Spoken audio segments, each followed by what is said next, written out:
السلام علیکم ورحمۃ اللہ وبرکاتہ۔ الحمد للہ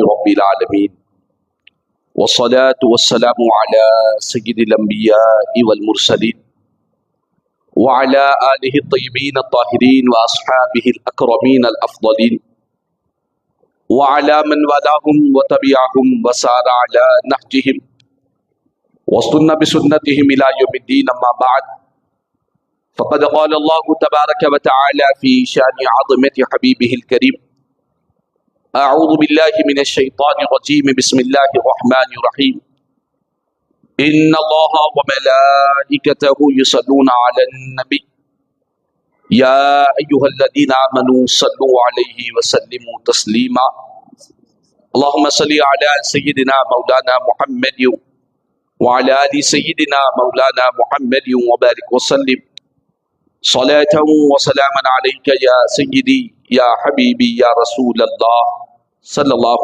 تعالی علیہ وسلم۔ معزز حاضر محترم سامعین کرام،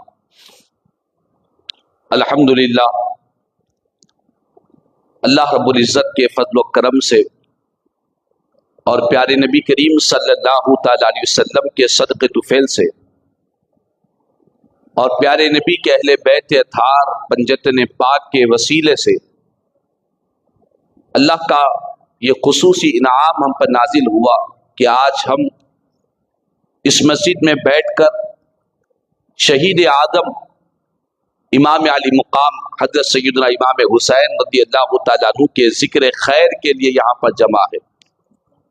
مجھ سے پیشتر آپ نے بہترین قاری قرآن سے تلاوت قرآن کو سماعت کیا اور بہترین نعت رسول پاک علیہ السلام مداح رسول سے آپ نے بڑے پیارے اور محبتوں بھرے انداز میں نعت رسول پاک کو سماعت کیا۔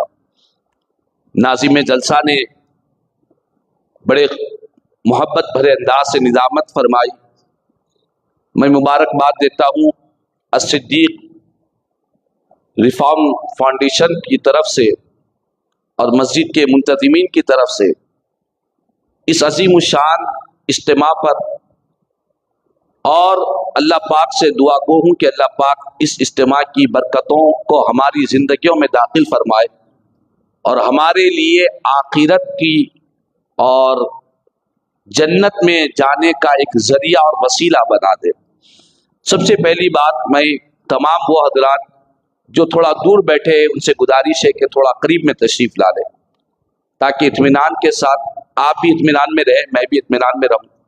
ہمارے دو نوجوان بھائی جو وہاں بیٹھے ہیں، ادباً گزارش ہے تھوڑا سامنے تشریف لا لیں۔ محفل حسین ہے، ذکر حسین ہے۔ عاشق صادق کہتا ہے کہ جہاں ذکر حبیب ہوتا ہے وہاں خدا بھی قریب ہوتا ہے۔ جہاں خدا قریب ہو بندے دور ہو، یہ کیسے ہو سکتا؟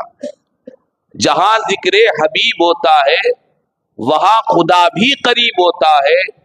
ان کی محفل میں بیٹھنے والا ہر ایک شخص بڑا خوش نصیب ہوتا ہے۔ تو یہ خوش نصیبوں کی محفل ہے، تو ہمیں اپنے آپ کو خوش نصیب اور سعادت مند سمجھتے ہوئے یہاں پر بیٹھنا ہے۔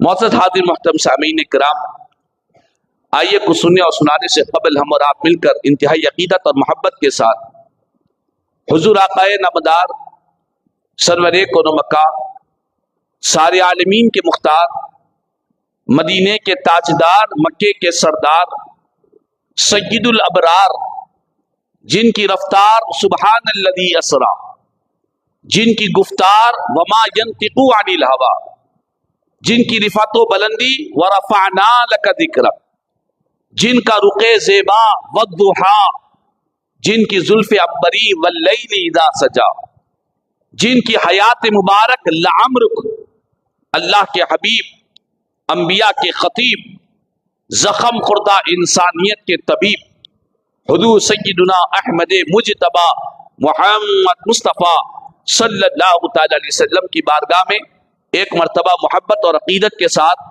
بآواز بلند درود و سلام کا نذرانہ پیش کر لیں۔ اللہم صلی علی سیدنا مولانا محمد وعلی آل سیدنا مولانا محمد وبارک وسلم۔ صلاة و سلاما علیک یا سیدی یا حبیبی یا رسول اللہ صلی اللہ تعالی علیہ وسلم۔ معزز حاضر محترم سامعین کرام، جس وقت میں اس مسجد کو آ رہا تھا، ناظم جلسہ قرآن مجید کی ایک آیت مبارکہ آپ کو سنا رہے تھے، جس میں اللہ پاک فرماتا ہے قُلْ لَا أَسْأَلُكُمْ عَلَيْهِ أَجْرًا إِلَّا الْمَوَدَّةَ فِي الْقُرْبَى، کہ اللہ پاک نے قرآن میں فرمایا کہ پیارے حبیب آپ کہہ دیجیے اپنی زبان سے کہ لوگوں، میں نے جو تبلیغ دین تم کو پہنچایا ہے، میں نے جو اللہ کا پتہ تم کو دیا ہے، میں نے اللہ وحدہ لا شریک کی عبادت کا پیغام جو تم کو دیا ہے، میں اپنی تبلیغ دین پر تم سے کوئی اجرت نہیں مانگتا، اس کا کوئی بدلہ نہیں مانگتا۔ میں کیوں مانگوں گا؟ مجھے تو اللہ نے دینے والا بنایا ہے، میں تو قاسم نعمت ہوں، اللہ کی نعمتوں کو تو تقسیم کرنے والا ہوں۔ میں نے جو کچھ بھی تم تک خدا کا پیغام پہنچایا ہے، اس پیغام خدا بندی پر میں تم سے کوئی اس کا بدلہ، کوئی اجرت، کوئی اس کا معاوضہ تم سے نہیں مانگتا ہوں۔ ہاں، تم کو یہ حکم دیتا ہوں کہ تم میرے گھر والوں سے، میرے قرابت داروں سے محبت کیا کرو، میری قرابت والوں سے پیار کیا کرو۔ جب یہ آیت کریمہ نازل ہوئی تو پیارے نبی کے صحابہ کرام نے آقا کریم صلی اللہ علیہ وسلم سے پوچھا من قرابتک الذی وجبت علینا مودتہم، حضور آپ کے وہ قرابت دار کون ہیں جن کی محبت اللہ نے ہم پر واجب کر دی ہے، جن کی محبت اللہ نے ہم پر لازم کر دی ہے؟ یا رسول اللہ وہ قرابت دار ہیں کون؟ وہ آپ کے تعلق رکھنے والے جن کی محبت ساری امت محمدیہ پر لازم ہے۔ آقا ان ہستیوں کا نام کیا ہے؟ وہ ہستیاں کون سی ہستیاں ہیں؟ قربان جائے میرا آقا کریم صلی اللہ علیہ وسلم نے فرمایا اے میرے صحابہ سن لو، جن کی محبت کو خالق کائنات نے قرآن میں ساری امت پر لازم کر دیا ہے، فرمایا وہ میری ہستیاں، وہ قرابت دار، فرمایا علی و فاطمۃ و ابناہما، حضور نے فرمایا ان میں کے ایک علی ہے اور ایک فاطمہ ہے، اور ان کے دوسرے ان کے جو اولاد ہے، ان کے جو بیٹے ہیں، جو حسن ہے، جو حسین ہے، فرمایا ان کی محبت صبح قیامت تک کے لیے اللہ نے ہر ایمان والے پر لازم کر دیا ہے۔ تو معلوم یہ ہوا کہ رسول پاک کے قرابت داروں کی محبت اللہ نے ہم پر لازم کیا ہے، قرآن کی آیت ہم کو بتلا رہی ہے۔ اور ان کی جب محبت کریں گے تو ہم کو کیا ملے گا، ہمیں اس کا کیا بینیفٹ ہوگا؟ تو رسول رحمت صلی اللہ علیہ وسلم نے اس کا فائدہ بھی بیان کیا۔ ایک حدیث پاک میں پیارے آقا کریم صلی اللہ علیہ وسلم، جامع ترمذی شریف کی حدیث پاک ہے، میرے آقا ایک موقع پر کھڑے ہوئے، صحابہ کرام کے درمیان خطبہ دیا، اور پیارے آقا نے فرمایا والذی نفسی بیدی لا يدخل قلب رجل الایمان حتی یحبکم للہ ولقرابتہم منی۔ بڑی اہم حدیث پاک ہے، ہم رسول پاک کے قرابت داروں سے کیوں محبت کریں؟ محبت کے لیے کیا چیز ضروری ہے؟ قرآن بیان، رسول رحمت پیارے نبی فرما رہے ہیں اس ذات کی قسم جس کے قبضے قدرت میں میری جان ہے، اللہ کی عزت کی قسم، میرا آقا فرماتے ہیں کہ کسی آدمی کے دل میں ایمان داخل نہیں ہوتا، ایمان اس کے دل کے اندر داخل ہی نہیں ہوتا، یہاں تک کہ وہ میرے گھر والوں سے اسی لیے محبت کرے، اللہ کے لیے اور میری قرابت کی وجہ سے، میری رشتہ داری کی وجہ سے، میری نسبت کی وجہ سے۔ جب تک میرے اہل بیت سے محبت نہیں کرے گا اس کے دل میں ایمان بھی داخل نہیں ہوگا۔ تو معلوم یہ ہوا کہ ایمان اسی وقت داخل ہوگا جب دل میں اہل بیت کی محبت ہو۔ جنت میں جانے کے لیے ایمان شرط ہے اور ایمان کے لیے محبت اہل بیت شرط ہے۔ جب تک رسول پاک کے اہل بیت کی محبت دل میں نہیں آئے گی تب تک ایمان بھی داخل نہیں ہو سکتا۔ یہ کون فرما رہے ہیں؟ کوئی عام وائس کی بات نہیں، کسی مبلغ کی بات نہیں، نبیوں کے سلطان فرما رہے ہیں کہ جب تک کسی کے دل میں ایمان داخل نہیں ہو سکتا جب تک کہ وہ میرے گھر والوں سے محبت کرے، میرے اہل بیت سے محبت کرے، میرے رشتہ داروں سے محبت کرے، تب تک ایمان داخل نہیں ہو سکتا۔ اور ایک موقع پر رسول رحمت صلی اللہ علیہ وسلم نے اللہ کی بارگاہ میں دعا کی۔ حضور نے فرمایا اللہم انی احبہما فاحبہما واحب من یحبہما۔ بڑی پیاری حدیث پاک ہے، ایمان تازہ ہوگا۔ آقا کریم صلی اللہ علیہ وسلم نے اللہ سے عرض کیا کہ اے اللہ، بے شک میں اپنے ان دونوں نواسوں سے محبت کرتا ہوں، اپنے ان دونوں بیٹوں سے پیار کرتا ہوں۔ اور حضور نے فرمایا کہ اے اللہ، صرف میں ہی محبت نہیں کرتا، مالک تو بھی ان سے محبت فرما، تو بھی ان سے پیار فرما۔ اور آگے چل کر حضور نے عرض کیا کہ اے اللہ، جو ان دونوں سے محبت کرتے ہیں تو ان سے بھی محبت فرما دے، جو حسن اور حسین سے پیار کرتے ہیں مولا تو بھی ان سے پیار فرمانا۔ تو معلوم یہ ہوا کہ حسنین کریمین کی محبت یہ وہ محبت ہے، اس محبت کی بنا پر خالق کائنات بھی ہم سے محبت فرماتا ہے، اللہ رب العزت بھی ہم سے پیار کرتا ہے۔ تو ایسی ہستیوں سے پیار نہ کریں گے تو دنیا میں کس سے پیار کریں گے؟ ایسی ہستیوں سے محبت نہیں کریں گے تو دنیا میں کس سے محبت کریں گے؟ ان سے محبت نبی کی نسبت کی وجہ سے ہے، ان کے رگوں میں دوڑنے والا جو خون ہے رسول پاک کا خون مقدس ہے، اسی لیے ان سے محبت کی جا رہی ہے۔ اور یاد رکھ لیں، حضور کی جو نسبت ہے پیارے نبی سے جس کا تعلق ہو جاتا ہے اس کی شان بہت بلند ہو جایا کرتی ہے، بہت اعلیٰ ہو جایا کرتی ہے۔ اگر اس کو سمجھنا ہو تو اللہ کا کلام قرآن کی آیت آپ کو بتلاتا ہوں۔ قرآن مجید میں اللہ پاک قرآن میں فرماتا ہے لا اقسم بہذا البلد وانت حل بہذا البلد۔ قرآن میں اللہ فرماتا ہے کہ اے محبوب، میں اس شہر مکہ کی قسم بیان کرتا ہوں، اس شہر مکہ کی قسم بیان کرتا ہوں۔ کیوں بیان کرتا ہوں؟ قرآن کہتا ہے وَأَنْتَ حِلٌّ بِهَذَا الْبَلَدِ، اسی لیے کہ محبوب آپ اس شہر مکہ میں موجود ہے، آپ کے مبارک قدم اس شہر مکہ میں موجود ہے۔ حضور کے قدموں کی نسبت شہر مکہ کو حاصل ہوئی تو اللہ نے اس کی قسم قرآن میں بیان فرمایا ہے۔ اچھی دوسری بات، پیارے نبی کی جو شہر مکہ سے نسبت ہے وہ نسبت یہ ہے کہ حضور اس شہر مکہ میں پیارے نبی نے اپنے مبارک قدموں کو رکھا ہے۔ حضور کے قدم زمین کے جس حصے کو لگ گئے، زمین کے جن ذرات کو مصطفیٰ کے قدم لگ گئے، اللہ نے اس زمین کی قسم قرآن میں بیان فرمایا ہے۔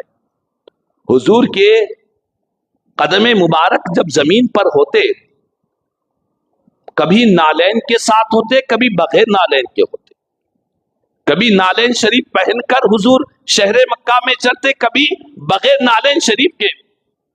اور یہ جو نسبت ہے زمین کو حضور کے قدموں سے، کیا یہ نسبت ہمیشہ کی نسبت ہے یا کچھ دنوں کی نسبت ہے؟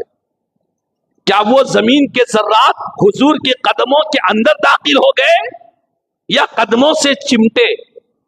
تو آپ اور ہم کہیں گے کہ جب ہم زمین پر چلتے ہیں تو زمین کے ذرات ہمارے جسم کو، ہمارے تلووں کو لگتے ہیں، لیکن جسم کے اندر داخل نہیں ہوتے. صرف ظاہری طور پر کچھ دیر کے لیے جسم کے حصے کو زمین کے ذرات حضور کے قدموں سے لگے. اللہ نے قرآن میں قسم بیان فرما دی ہے. اور مولا حسنین کریمین نبی کے اہل بیت، ان کا تعلق صرف ظاہر جسم سے نہیں ہے. ان کا تعلق، حسنین کریمین کا جو تعلق ہے، صرف حضور کے جسم سے چمٹنے کا تعلق نہیں ہے، بلکہ حسنین کریمین کے رگوں میں دوڑنے والا جو خون ہے وہ مصطفیٰ جان رحمت کا خون ہے. زمین سے، قدموں سے کچھ دیر کے لیے زمین کو نسبت ہو گئی تو وہ زمین کی اللہ قرآن میں قسم بیان کر رہا ہے. تو مصطفیٰ کے نواسوں کو اللہ نے کیسی شان عطا نہیں فرمایا ہے. ان کے رگوں میں دوڑنے والا خون رسول پاک کا مبارک خون مقدس ہے. ان کی شان کا عالم کیا ہوگا. اسی لیے ہم اہل سنت والجماعت رسول پاک سے جس کی بھی نسبت ہوتی ہے ہم اس کا بھی احترام کرتے ہیں، ہم اس کا بھی ادب کرتے ہیں.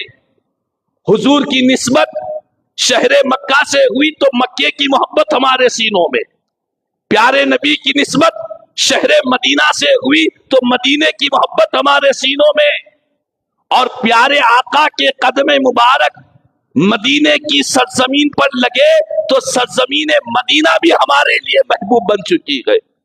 اور ایسی محبوب ہو گئی کہ پیارے نبی فرماتے ہیں کہ مدینے کی مٹی ہر بیماری سے اللہ نے شفا رکھی ہے. یہ مدینے کی مٹی کو یہ مقام کیسے ملا؟ ہر بیماری سے شفا کیسے ملی؟ کیوں ملی؟ اس کا ریزن کیا ہے؟ اس کا سبب کیا ہے؟ ریزن ایک ہی ہے، سبب ایک ہی ہے. مدینے کی مٹی مصطفیٰ کے قدموں سے نسبت رکھا کرتی ہے. تو قدموں سے جس کو نسبت ہو جائے اس کی یہ شان ہو گئی کہ وہ ہر بیماری سے شفا بن گئی. جس کو مصطفیٰ کے خون سے نسبت ہو گئی اس کی شان کا عالم کیا ہوگا، ان کے مقام کا عالم کیا ہوگا.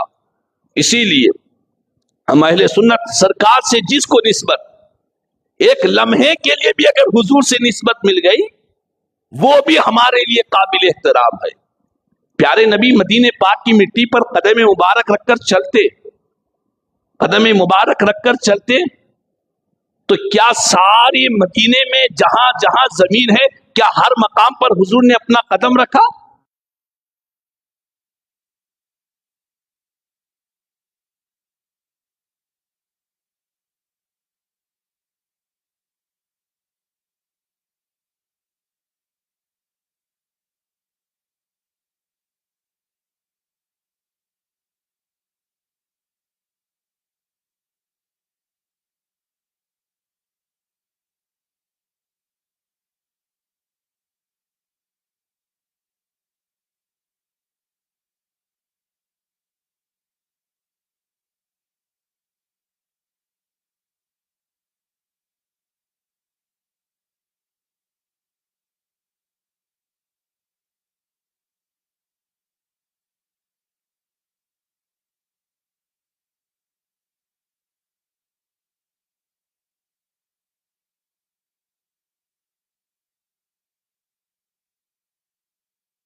آپ نے مولا حسین ایسی قربانی پیش کی کہ تاریخ انسانیت میں ایسی قربانی کی کوئی نظیر نہیں ملتی، پوری تاریخ انسانیت میں ایسی قربانی کی کوئی مثال نہیں ملتی کہ 72 جانثاروں کو اور محمد کو، آمان و انصار کو، نبی کے گھرانے کو مولا حسین نے اللہ اس کے رسول کی رضا کے لیے قربان کر دیا ہے۔ اسی لیے ہم تمام اہل سنت و جماعت کہتے ہیں کہ حسین اعظم کربلا کے میدان میں رسول پاک کے دین کی حفاظت کے لیے، دین مصطفیٰ کی خدمت کے لیے، اسلام کے پرچم کو بچانے کے لیے مولا حسین کربلا میں شہید ہوئے۔ کربلا کی شہادت مولا حسین کی کیوں ہوئی؟ کیا اقتدار کے لیے؟ کیا تخت و تاج کے لیے؟ کیا یہ حکومت کے لیے؟ دنیا کے فائدے کے لیے؟ کیا حسین نے قربانی اور شہادت کو قبول کیا ہے؟ ہرگز نہیں ہے۔ مولا حسین کا سینہ تو دنیا کی محبت سے پاک ہے۔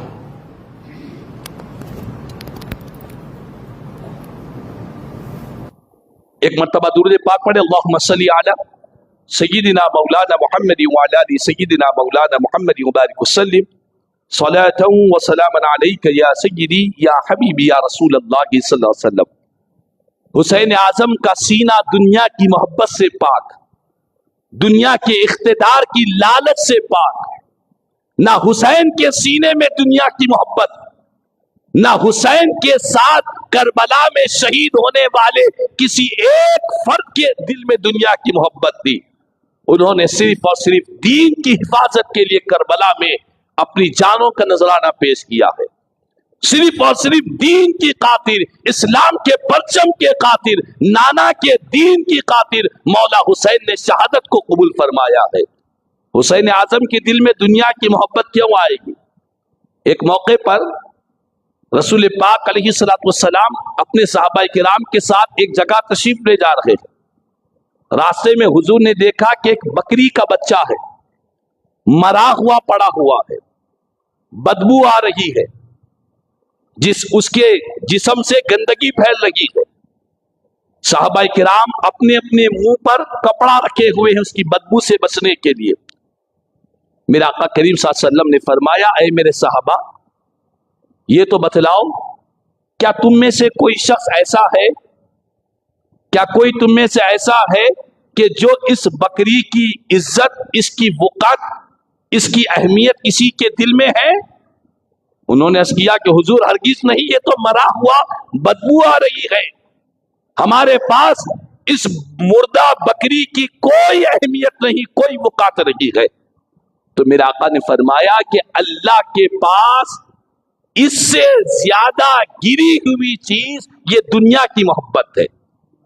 اس سے زیادہ گھٹیا، اس سے زیادہ ذلیل، اس سے زیادہ ہلکی چیز اللہ کی بارگاہ میں دنیا کی محبت ہے۔ دنیا کی محبت کیا؟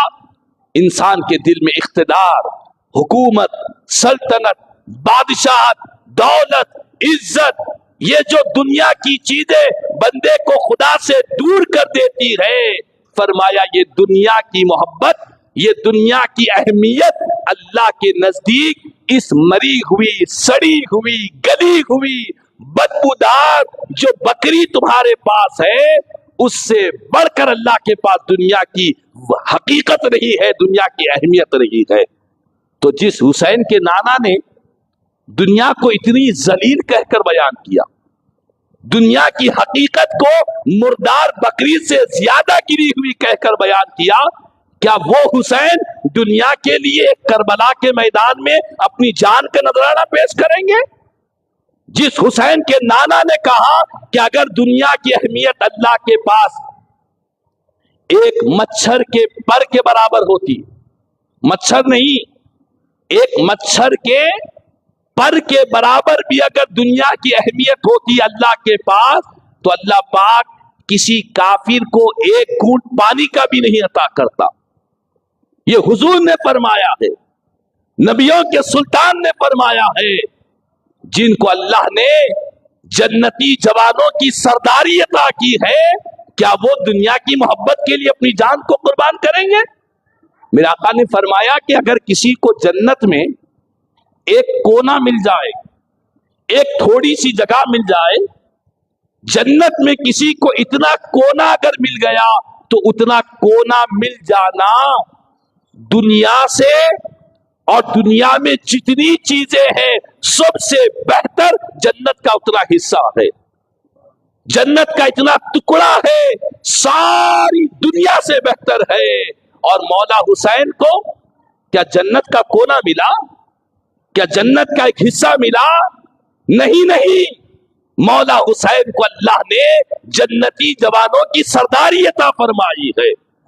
جو جنتی جوانوں کے سردار ہیں، کیا وہ اقتدار کے لیے جائیں گے، حکومت کے لیے جائیں گے، سلطنت کے لیے جائیں گے؟ ہرگز نہیں ہے۔ اسی لیے ہندوستان کی سب سے بڑی بارگاہ عطائے رسول خواجہ خواجگاہ سلطان الہند سرکار غریب نواز نے فرمایا، لوگوں کو بتلایا کہ لوگوں، حسین کربلا میں کیوں گئے، کس لیے گئے؟ فرمایا کہ اس کا جواب سنو۔ فرمایا شاہ است حسین، بادشاہ است حسین، دین است حسین، دین پناہ است حسین۔ حسین شاہ بھی ہے، حسین دونوں جہاں کے بادشاہ بھی ہے، حسین دین بھی ہے، دین کو پناہ دینے والے بھی حسین ہے۔ حسین اعظم سرداد نداد دست در دست یزید کہ اپنا سر دے دیا لیکن یزید کے ہاتھ پر ہاتھ نہیں دیا۔ اسی لیے فرمایا حقا کے بنائے لا الہ است حسین، حسین تو کلمے کی بنیاد ہے، لا الہ الا اللہ محمد رسول اللہ کی بنیاد حسین کی ذات بابرکت ہے۔ یہ کون فرما رہے ہیں؟ ہند الولی فرما رہے ہیں، خواجہ خواجگاہ فرما رہے ہیں، وہ ہستی فرما رہے ہیں جن کے دست مبارک پر 90 لاکھ سے زیادہ کافروں نے کلمہ پڑھا ہے۔ ہم یہاں وہاں ان کی باتیں سن کر پریشان اور مختلف بدعقیدہ لوگوں کی باتیں سنتے ہیں کہ نہیں کربلا میں گئے تھے، اقتدار کے لیے گئے تھے، حکومت کی جنگ تھی، کسی ظالم نے کہہ دیا کہ 2 شہزادوں کی جنگ تھی۔ استغفر اللہ، مولا حسین اقتدار کے لیے نہیں گئے۔ اس بات کا پیغام کون دے رہے ہیں؟ میرے غریب نواز دے رہے ہیں۔ آج دنیا میں باتیں کرنے والے بہت ملیں گے لیکن میرے غریب نواز سے بڑھ کر کسی کو ہم دنیا میں اور اس جہاں میں اس سرزمین ہند پر ہم کسی کو مقام و مرتبہ نہیں دیتے۔ وہ غریب نواز نے فیصلہ کر دیا ہے، ان کا فیصلہ حق فیصلہ ہے، ہم اسی کو اپنانے والے ہیں۔ تو بہرحال کربلا کا میدان ہم کو یہ پیغام دے رہا ہے کہ اے حسین کے چاہنے والوں، حسین کے مشن کو لے کر آگے بڑھو، حسین کے مشن کو لے کر آگے بڑھو، مقصد حسین کو سمجھو، زندگی کے مقصد کو سمجھو۔ مولا حسین نے زندگی کا مقصد بتلایا ہے اور فرمایا ہے کہ نانا کے دین کی حفاظت یہی تمہاری زندگی کا مقصد ہونا چاہیے، یہی تمہاری زندگی کا مقصد ہونا چاہیے۔ کربلا کے میدان میں مولا حسین نے نانا کے دین کی خاطر اپنی جان کو قربان کیا، اپنی اولاد کو قربان کیا، اپنے مال کو قربان کیا، صرف اور صرف دین مصطفیٰ کی حفاظت کے لیے فرمایا ہے۔ آج مجھے اور آپ کو، ہم سب کو یہ پیغام ساتھ میں رکھنا ہے کہ ہم بھی مولا حسین کے نام پر ان کے مشن کو لے کر آگے بڑھے، صرف زبان سے نہیں کردار کے غازی بنے۔ میرے حسین صرف گفتار کے غازی نہیں تھے، وہ کردار کے غازی تھے۔ ہمیں بھی اپنے کردار کو بہتر بنانے کی ضرورت ہے، مولا حسین کے اخلاق کو اپنانے کی ضرورت ہے۔ مولا حسین نے کربلا میں جو اخلاق کا پیغام دیا ہے اس اخلاق کے پیغام کو لے کر آگے بڑھنے کی ضرورت ہے۔ حسین اعظم کربلا میں ظالم یزیدیوں سے کہا کہ اے ظالم یزیدیوں، تم نے میرے سارے بچوں کو شہید کیا۔ اتنی شہادتیں ہونے کے بعد کربلا کے میدان میں مولا حسین کھڑے ہیں اور یزیدیوں سے کہتے ہیں کہ پہلے تم حملہ کرو، میں حملہ نہیں کروں گا، پہلے تم وار کرو، میں تم پر وار نہیں کروں گا، پہلے تم تلوار چلاؤ، میں پہلے تلوار نہیں چلاؤں گا۔ انہوں نے کہا کہ کیوں حسین، ہم نے تو سوچا تھا کہ ہم نے تمہارے جوان علی اکبر کو شہید کیا، ہم نے تمہارے بھانجوں کو بھتیجوں کو شہید کیا، 6 ماہ کے علی اصغر کو شہید کیا، ہم نے تو سوچا تھا کہ حسین آتے ہی ہم پر حملہ کریں گے، آخر وجہ کیا ہے؟ تو مولا حسین کہتے ہیں کہ سنو، یہ اخلاق کا درس آپ کو دے رہا ہوں۔ میرے حسین کہتے ہیں کہ میں تمہارے خلاف تلوار پہلے استعمال اسی لیے نہیں کروں گا کہ مجھے شرم آ رہی ہے کہ میں اپنی نانا جان کی امت کے خلاف تلوار کیسے استعمال کروں۔ اللہ اکبر، میں اپنے نانا جان کی امت کے خلاف تلوار استعمال کرنے میں مجھے شرم اور حیا آ رہی ہے، اسی لیے فرمایا کہ پہلے تم حملہ کرو، میں اپنی حفاظت کے لیے تلوار کا استعمال کروں گا، میں اپنی سیفٹی کے لیے تلوار کا استعمال کروں گا، پہلا بار میں تم پر نہیں کروں گا۔ قربان جائے میرے حسین کے اخلاق پر، قربان جائے مولا حسین کے کردار پر۔ ظالموں کے ساتھ بھی آپ نے کربلا میں ان ظالم یزیدیوں کے ساتھ میں بھی اخلاق حسنہ کا درس دیا ہے۔ یہ حسین اعظم کی تربیت ہے، نانا حسین کے نانا کی تربیت ہے، حسین کے بابا کی تربیت ہے، حسین کی امی جان خاتون جنت کی تربیت ہے کہ دشمن کے ساتھ بھی آپ نے نرمی کا معاملہ اختیار فرمایا ہے۔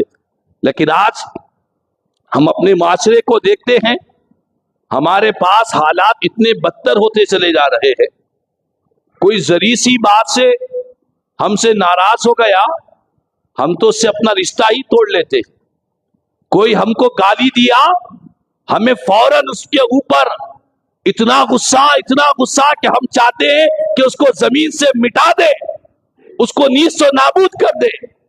کوئی ہمارے راستے میں رکاوٹ ڈالا ہے، ہم چاہتے ہیں کہ جو ہمارے راستے میں رکاوٹ ڈالے وہ ہمیشہ کے لیے اس کا کام تمام ہو جائے۔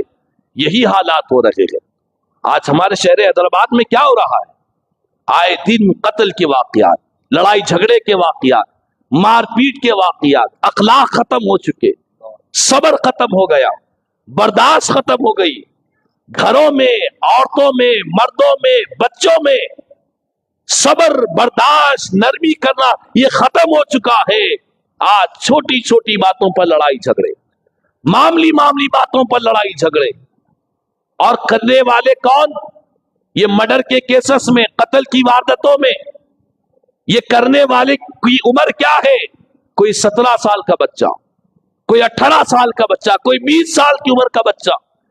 گھر کے بچوں کے اندر بھی صبر ختم ہو گیا۔ یہ آج یہ کیفیت ہمارے معاشرے کی بدتر ہوتی چلی جا رہی ہے۔ خدا را ہم سب کو چاہیے مولا حسین کے مشن کو لے کر آگے بڑھے، ہم اپنے معاشرے میں امن و امان کو پیدا کریں۔ حسین اعظم مدینہ پاک سے مکہ مکرمہ آتے ہیں، مکہ مکرمہ سے کوفہ جاتے ہیں، لوگ کہتے ہیں کہ اے حسین آپ مدینے میں ہی رہیے، اگر کوئی ظالم آپ پر انگلی اٹھائے گا تو ہم اس سے مقابلہ کریں گے۔ تو حسین اعظم نے کہا کہ میں زمین میں فساد مچانے کو پسند نہیں کرتا، میری وجہ سے نانا کے شہر کا تقدس پامال ہو یہ مجھے گوارا نہیں ہے۔ اللہ اکبر۔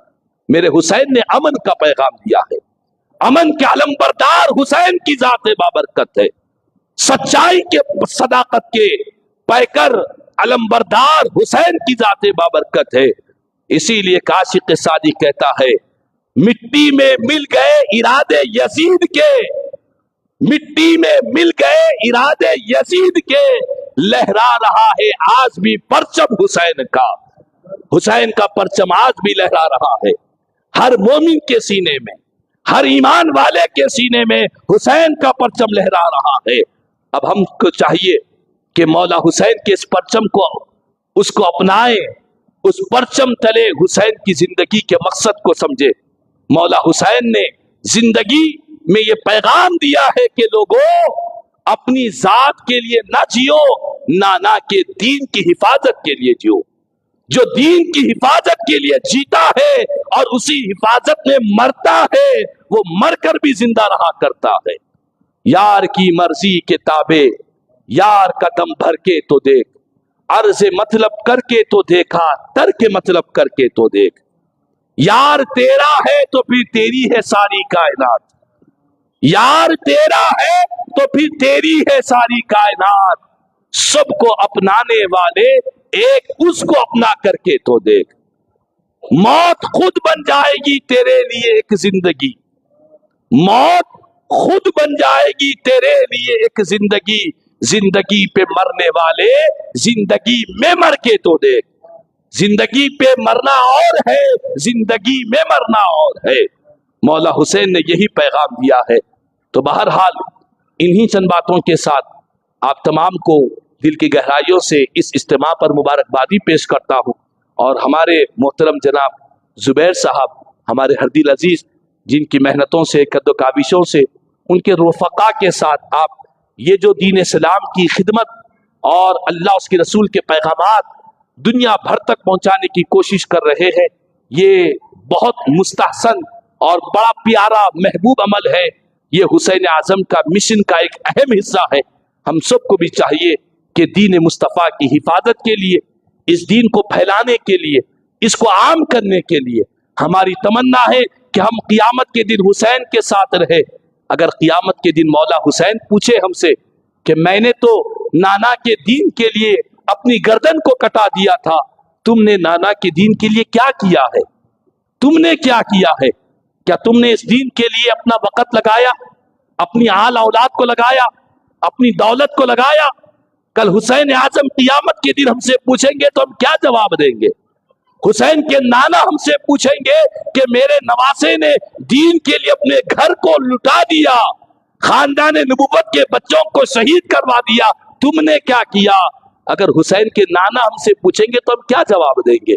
تو ضرورت اسی بات کی ہے کہ آج دین سے دوری کی وجہ ہے کہ ہمارے معاشرے میں بدامنی پھیلی ہوئی ہے، ہر جگہ لڑائی جھگڑے، روز بروز اخبارات، TV channel, social media, YouTube, Facebook, WhatsApp, روز بروز یہی واقعات، یہی خبریں کہ فلاں جگہ ایک مرڈر، فلاں جگہ 2 مرڈر، فلاں جگہ ایک کسی نے خودکشی کر لی، کسی نے اٹیمپٹ ٹو مرڈر کیا، کسی نے کسی کو مارا، کوئی ڈرگس لے رہا ہے، کوئی گانجا پی رہا ہے۔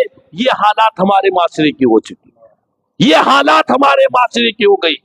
ایک حال ہی میں ہمارے محلے میں ایک ایڈیٹر نیوز نے کہا، نیوز ایڈیٹر نے، کہ میرے پاس پوری پروف کے ساتھ نیوز موجود ہے کہ 10-12 سال کے بچے، 15 سال کے بچے، کم عمر کے بچوں کے جیب میں ڈرگس کی گولیاں رکھی ہوئی ہے۔ بچے کم عمر کے ہیں، یہ قوم کا مستقبل ہے، یہ ماں باپ کی آنکھوں کا سکون ہے، یہ معاشرے کو لے کر چلنے والے ہیں۔ ابھی 10-12 سال کی عمر سے بچے ڈرگس کی عادی بن رہے ہیں، تو آگے جا کر ہمارے معاشرے کا کیا حال ہونے والا ہے؟ خدا را ہم سب کو یہ نوٹ لینا ہے، توجہ کرنا ہے، مولا حسین کے پیغام کو آ کر لے کے جانا ہے۔ کیا صرف مسلمانوں کے پیارے ہیں حسین؟ کیا صرف مسلمانوں کے پیارے ہیں حسین؟ چرخ نوع بشر کے تارے ہیں حسین۔ انسان کو ابھی بیدار تو ہو لینے دو، ہر قوم پکارے گی ہمارے ہیں حسین، ہر قوم پکارے گی ہمارے ہیں حسین۔ آج ہمیں بیدار ہونے کی ضرورت ہے۔ ہم خواب غفلت میں ہیں، ہم سو رہے ہیں، ہم جاگے ہوئے نہیں ہیں، ہم خواب غفلت میں ہیں۔ ہمیں اپنی غفلت سے بیدار ہونے کی ضرورت ہے۔ اللہ تعالیٰ سے دعا ہے کہ اللہ پاک ہم سب کو مولا حسین کی سیرت اور ان کے اخلاق و کردار کو اپنانے کی توفیق عطا فرمائے، ان کی محبتوں کے ساتھ اللہ ہمیں زندگی گزارنے کی توفیق عطا فرمائے، حسین اعظم کے مشن کو لے کر آگے بڑھنے والے بنے۔ اللہ پاک ہمیں اتحاد عطا فرما، اتفاق نصیب فرما، اختلافات سے، انتشار سے، لڑائی جھگڑوں سے، فتنے فسادات سے اللہ ہم سب کی حفاظت فرما دے، ہمارے دلوں میں آپس میں پیار محبتیں عطا فرما۔ مولا حسین کے ذکر کے صدقے میں اللہ ہمارے دلوں میں ایک دوسرے سے محبت، پیار، الفتیں نصیب فرما دے، ہمارے معاشرے میں امن و امان عطا فرما دے۔ اے اللہ پاک میرے مولا، یہ جن حضرات نے آج جو کچھ بھی اہتمام کیا، دامے دل میں، قدم قلم سکنے، اللہ پاک سب کی زندگیوں میں خیر و برکتیں عطا فرما۔ کل قیامت کے دن مولا حسین کے پرچم تلے اللہ ہمیں بھی جمع ہونے کی توفیق عطا فرما۔ جو کچھ بھی کہا گیا، سنا گیا، کہنے سننے سے زیادہ مجھے اور ہم تمام کو عمل کی توفیق عطا فرما. آمین ثم آمین. خدا الحمدللہ رب العالمین وما علینا الا البلاغ.